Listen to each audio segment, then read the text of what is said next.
Hi! Good morning! Alis na naman pala kami guys for today's video. Kasama ko nga pala guys ang lalabs ko. Hi! Pagbigyan niyo na ako, minsan lang ako bumawag ng loves. Minsan lang maging sweet. Minsan lang din kasi ako guys makauwi ng bahay. Kaya sulitin na natin ang date namin. Magpaparegister na pala kami guys ng motor namin dahil malapit na ito mag-expire. Pupunta pala kami sa LTO na Cavite. Update lang to guys. Sa mga katulad namin na nag-1 year ng motor, kailangan na magpa-register. Sa akin din pala nakapangalan yung motorsiklo guys. At si Lalabs lang ang magdadala nito kasi hindi naman ako marunong mag-drive. Medyo konti lang pala tao nito today guys. Kasi nung unang punta namin dito, sobrang puno talaga. Ayun nga guys, hinintay namin matawag ang pangalan ni Labs para magpasa ng mga papeles. Sinabihan kami guys na extend daw ang hanggang April ang registration namin.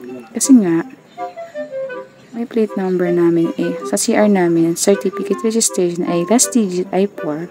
Kaya, hindi na nag-expect ng motor namin. Pinapunta na kami sa office ng LTO. Pinala namin guys is sa insurance lang. Pagdating namin dito sa office, magkatabi lang naman sila. Dito na sa sobrang daming tao. Ayun nga guys, parang na-bother ako, ang init. Dahil ang daming ng tao. By the way, by batch naman ang tawag nila. Kumbaga, maramihan. Nauna nga pala kaming matawag.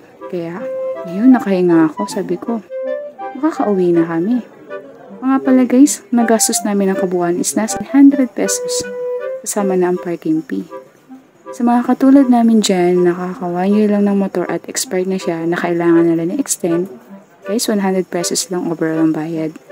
Doon sa papers na binigay ni LTO sa amin, ay naka-indicate na kung kailan talaga expiration date at hindi na talaga magpa-register ng motor.